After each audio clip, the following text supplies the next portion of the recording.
ಈಗಾಗಲೇ 5 ದಿನ ಕಳೆದಿದೆ. ಪ್ರತಿದಿನ ನಾನು ವಿರೋಧ ಪಕ್ಷದವ್ರಿಗೆ ಸಹಕಾರ ಕೊಡಿ, ಯಾಕಂದರೆ ನಾವು ಮಾಡಿದಂಥ ಸಂಪ್ರದಾಯಗಳು ಪ್ರಶ್ನೋತ್ತರ ಆಗಬೇಕು, ಝೀರೋರ್ ಆಗಬೇಕು, ನಂತರ ಚರ್ಚೆ ಮಾಡೋಣ. ನೀವೊಂದು ನೋಟಿಸ್ ಕೊಡಿ, ನೋಟಿಸ್ ಕೊಟ್ಟ ಮೇಲೆ ಸರ್ಕಾರಕ್ಕೆ ಉತ್ತರ ಕೊಡಿಸೋಂಥ ಕೆಲಸ ನಾವು ಮಾಡ್ತೀವಿ ಅಂತ ಮಾತನ್ನು ನಾನು ಹೇಳ್ತಾ ಇದ್ದೆ.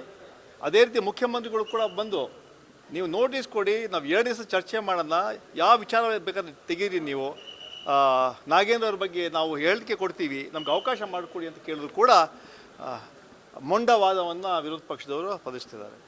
ನಾನು ಕಳೆದ 5 ದಿನಗಳಲ್ಲಿ ಪರಿಪರಿಯಾಗಿ ಬೇಡಿಕೊಂಡೆ, ಈ ಸದನ ಇದೆಲ್ಲ ಹಿರಿಯರ ಸದನ, ಲಕ್ಷಾಂತರ ರೂಪಾಯಿ ಖರ್ಚು ಮಾಡ್ತೀವಿ ಸದನಕ್ಕೆ ನಾವು, ಪ್ರತಿದಿನ ಜನ ನೋಡ್ತಾ ಇದ್ದಾರೆ. ನನಗೆ ಸಾಕಷ್ಟು ಸಾಹಿತಿಗಳು ಕೂಡ ಫೋನ್ ಮಾಡಿ, ಚಿಂತಕರು ಕೂಡ ಫೋನ್ ಮಾಡಿ ಹೇಳ್ತಾಯಿದ್ರು, ನೀವು ನಮ್ಮ ಸಂದೇಶ ಕೊಡಿ, ವಿರೋಧ ಪಕ್ಷದವ್ರು ಚರ್ಚೆ ಮಾಡಿ ಅದಕ್ಕೆ ಏನು ಸೂಕ್ತ ಉತ್ತರ ಸಿಕ್ಕಿದ ನಂತರ ಏನಾದರೂ ಪ್ರತಿಭಟನೆ ಮಾಡಬೇಕಂತ ಮಾಡಲಿ ಅಂತ ಹೇಳ್ತಾ ಮಾತು ಕೂಡ ಹೇಳ್ತಾಯಿದ್ರು.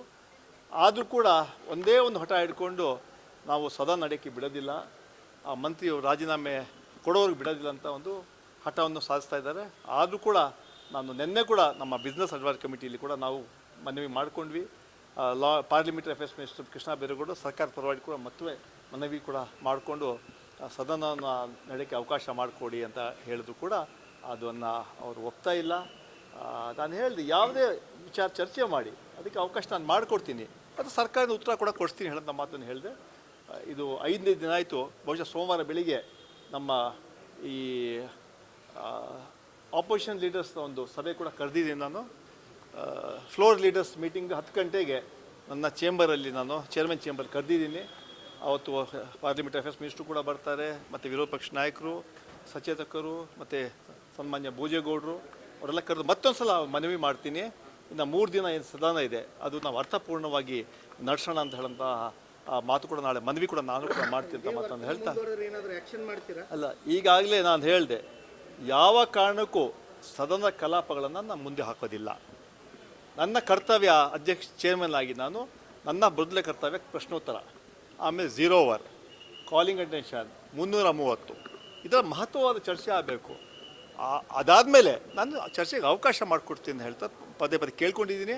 ಆದರೆ ನನಗೆ ವಿಶ್ವಾಸ ಇದೆ, ಇವತ್ತು ಕೂಡ ನಾನು ಆಶಾವಾದಿ. ನಾನು ಸೋಮವಾರ ನಮ್ಮ ಮನವಿಯನ್ನು ಒಪ್ತಾರೆ, ಈ ಚರ್ಚೆಗೆ ಅವಕಾಶ ಮಾಡಿಕೊಡ್ತಾರಂಥ ವಿಶ್ವಾಸವನ್ನು ವ್ಯಕ್ತಪಡಿಸ್ತೀನಿ. 2ನೇ ಬಾರಿಗೆ ನಾನು ಹೇಳ್ತಾ ಇದ್ದೀನಿ, ನಾನು ಆಶಾವಾದಿ, ನನಗೆ ವಿಶ್ವಾಸ ಇದೆ. ಇವತ್ತು ನಾವೇನು ಮನವಿ ಮಾಡ್ಕೊಂಡಿದ್ದೀವಿ ಅದೇ ರೀತಿ ಸೋಮವಾರ ಕೂಡ ನಾನು ಮತ್ತೆ ಮನವಿ ಮಾಡ್ಕೊಳ್ತೀನಿ. ನಾನು ಸದನದಲ್ಲಿ ಚರ್ಚೆ ಮಾಡೋಕ್ಕೆ ಅವಕಾಶ ಮಾಡಿಕೊಡಿ, ತಾವೇನೆಲ್ಲ ಬೇಡಿಕೆ ಇದೆ ತಾವೆಲ್ಲ ಏನು ಕೇಳಬೇಕು ಸರ್ಕಾರ ವತಿಯಿಂದ ಅದು ತಾವು ಕೇಳಿ ಉತ್ತರ ಕೊಡುವಂಥ ಪ್ರಾಮಾಣಿಕ ಪ್ರಯತ್ನ ಮಾಡ್ತೀನಿ ಅಂತ ಈಗಾಗಲೇ ಹೇಳಿದ್ದೀನಿ. ಸೋಮವಾರವಾಗ ನೋಡ್ತೀವಿ ನಾವು. ನನಗೆ ವಿಶ್ವಾಸ ಇದೆ, ಮತ್ತೆ ಅವರು ಸದಲ್ಲಿ ಭಾಗವಹಿಸ್ತಾ ಇರೋದು ವಿಶ್ವಾಸ.